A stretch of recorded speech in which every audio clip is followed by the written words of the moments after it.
y quisiéramos hablar de su historia en relación con la historia del país. ¿Cómo fue su infancia? ¿Qué recuerda de esa vieja infancia y cuáles son sus principales memorias de cuando usted estaba pequeño? Bueno, primero muchas gracias, saludo a los internautas, a los televidentes. Este es el único que dice que es un placer hablar con un político.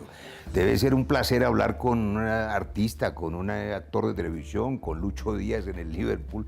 Pero bueno, quizá la historia de vida de un ser humano común y corriente. Había un tiempo donde los políticos podían ser seres humanos común y corriente, ¿no? Claro, y quizá contar la vivencia, y te lo agradezco, del ser humano común y corriente, que se crió aquí en Las Cruces, en Bogotá. Yo soy orgullosamente hijo de una madre soltera. Mi abuelo, que era un dirigente liberal campesino, lo asesinaron un año después de la muerte de Gaitán, en el Cauca, en El Palo, en Caloto, donde hoy se siguen dando balas ya, desgraciadamente. Y yo tengo la impresión de que era de esos campesinos liberales que reaccionaban en defensa por la violencia liberal conservadora y el despojo. Finalmente lo mataron. Y mi madre, que ya era huérfana de madre, que había muerto de tifo en Natagaima, en condiciones de pobreza, los vecinos hicieron una vaca y la mandaron en una chiva a Bogotá para que un pariente aquí le permitiera sobrevivir, que es la historia de los 8 millones de desplazados o 9 millones de desplazados. En esa época no existía, por supuesto, hace 60, 70, 80 años, la ley de víctimas. Y aquí cada quien sobrevivía como podía, por eso las ciudades se llenaron, los cinturones de miseria, y los desplazados llegaron a sobrevivir. Mi madre llegó a sobrevivir, no hizo sino tercero primaria, porque le mataron el papá, aprendió a coser y a tejer, que era lo que le enseñaban a las niñas, y con esa máquina de coser me sacó adelante. Conoció un día a un estudiante de medicina, que ella decía que era como Marlon Brando, pues porque fue amor de toda la vida, y el estudiante de medicina le gustó la niña bonita, campesina, huérfana y sola, pues la enamoró. Y cuando esa niñita le dijo que estaba embarazadita, el hombre puso pies en polvorosa y mi madre tuvo la decisión valiente de sacar adelante a su hijo solo.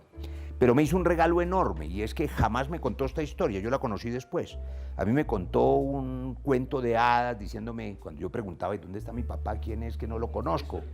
Y entonces ella me decía, no, es que su papá es un médico muy importante que está muy ocupado salvando vidas, cosa que era cierta, porque mi padre era jefe de cirugía en el Hospital Universitario del Valle, en Bogotá, en San Juan de Dios, y por supuesto estaba muy ocupado salvando vidas, esa parte era cierta. Y yo me quedé con esa idea, y esa frase de dedicarse a salvar vidas me marcó para toda la vida, porque era la ilusión de recuperar el padre un poco, una cosa un poco freudiana, pero era también recuperar el padre, ser como el padre, es decir, era salvar vidas. Y terminé siendo médico por eso, yo lo conocí en la adolescencia, pero para ser médico fue mi madre con una máquina de coser, la universidad pública, la Universidad Nacional, que hoy está de nuevo en líos, fue mi casa. Yo no tenía ningún apoyo sino el de mi madre, a quien todo le debo, y el Estado apareció en mi vida con la universidad pública, porque encontré que había un sitio donde podía estudiar gratis, y pasaba, y pasé, y donde había un comedor donde me daban comida caliente, valía 3 pesos el desayuno, y 6 pesos el almuerzo, y era la salvación.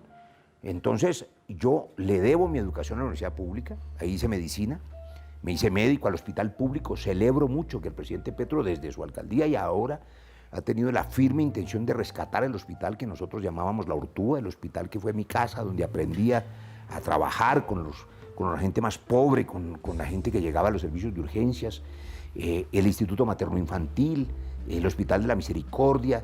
Yo trabajé en los hospitales públicos y nunca fui más feliz que en esa época. Yo trabajé 23 años como médico y pues 17 años duré en este oficio del Senado de la República, porque me convencieron de que trabajar en los temas de paz era salvar vidas. Pues uno puede salvar vidas en los servicios de urgencias, 1, 2 en una noche, ninguna, depende. Pero si usted paraba una guerra o ayudaba en eso, podía salvar miles de vidas. Por eso, en este resumen apretado, yo podría decir que el día que logré a nombre del Estado colombiano firmar el acuerdo de paz con FARC, yo fui feliz. Y ahora tengo una gran angustia, porque veo que ese sueño de la paz se nos puede desmoronar por muchas razones muy complejas que está viviendo la Colombia de hoy. Pero para mí, si la paz total no tuviera éxito, es un fracaso de vida, un fracaso personal. Pues yo dejé de ser médico para trabajar en los temas de paz y es por eso que llegué a la política. Y que sin duda es un sueño y una ilusión que tiene mucha gente en esa Colombia profunda, en esa Colombia olvidada, en esa Colombia donde viven niños como usted lo fue en algún momento, ¿cierto? Y que también ven, pese a la violencia, cierta belleza pues en el mundo. ¿Cuál es la belleza que usted veía en el mundo cuando estaba pequeño? Es decir, ¿cuáles eran los momentos de belleza de su... Lo primero que se me ocurre son los carros de balineras. Se me acaba de ocurrir, porque resulta que era una maravilla. Nosotros hacíamos con tablas y con ruedas de balineras y un lazo, una cuerda, nuestro propio carrito balineras, no eran las patinetas eléctricas de hoy. Y nos bajábamos por la Loma de las Cruces en esa cosa con la cuerda, poníamos un pedazo de llanta para frenar, que casi nunca funcionaba, nos dábamos unos totazos los machos, pero ese era nuestro juguete, y era la libertad y era la velocidad. No, yo recuerdo como todo el mundo la infancia con una gran alegría, mis amigos de la cuadra, mi pandilla de la esquina, que eran muchachos buenos, muchos de ellos terminaron perdidos en la violencia o en la pobreza. Tengo todavía buenos amigos de esa época y claro, ¿Qué amigos recuerdan? Mi infancia. ¿Tiene algún profesor, algún profe que recuerde con Ayer con logré cariño, conseguir el algún teléfono amigo de mi profesor de matemáticas de tercero primaria, que se llama Jairo Peñuela, ojalá vea esta entrevista.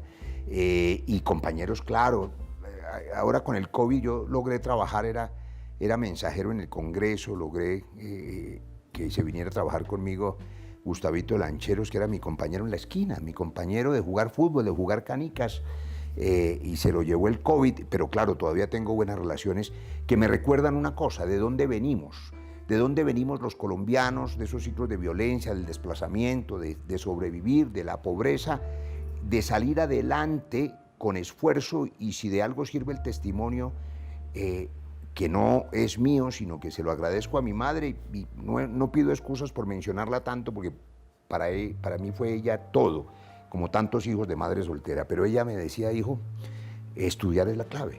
A mí me enseñó ella a leer a los 2 años y medio, y ella me regalaba unos libros extrañísimos. Tenía tercero primaria, ¿no? Cuando cumplí 7 años, los curas en esa época decían, la Iglesia Católica, que uno tenía uso de razón a los 7 años. Yo, que soy médico y no sé de dónde sacaron eso, ¿no? Pero esa era la historia, uso de razón a los 7 años. Y de cumpleaños me regaló un libro que se llama Khrushchev Recuerda, las memorias de Khrushchev. A un niño de 7 años, mi mamá, y ella no militaba en ninguna parte, pues era liberal como mi abuelo. Años después entendí por qué ella siempre me regalaba libros. Iba a la librería y le preguntaba cuál es el libro más importante de algún personaje importante, y el vendedor le decía: acabo de salir una biografía de Bolívar o de Napoleón, y ella lo compraba, o de Khrushchev, y me ponía a leer esos libros. Eso influyó muchísimo en mi formación y en mi deseo de salir adelante. Se puede salir adelante desde las cruces, desde el palo en el Cauca. Cuando yo logré ser presidente del Congreso por primera vez en el año 2012, en el gobierno del presidente Santos, para dedicarme al proceso de paz, y yo decía, esto me parecía increíble, o sea, ¿a qué horas yo, que andaba en balinera por estas calles cerca a Palacio, terminé presidiendo el Congreso? Esto es un milagro, y yo soy muy agradecido con la vida, yo creo que es una bendición. Ayúdanos a seguir con nuestra labor periodística a través de nuestro NECI DaviPlata 310-779-3518. Si te gusta nuestro contenido y no quieres perderte nada de la agenda alternativa, suscríbete a nuestro canal y activa la campana de notificaciones. Recuerda darle like a este video y, por supuesto, compartirlo con tus familiares, amigos y conocidos. Así juntos visibilizamos la Colombia profunda. Recuerda, somos el tercer canal, la voz de los que no tienen voz.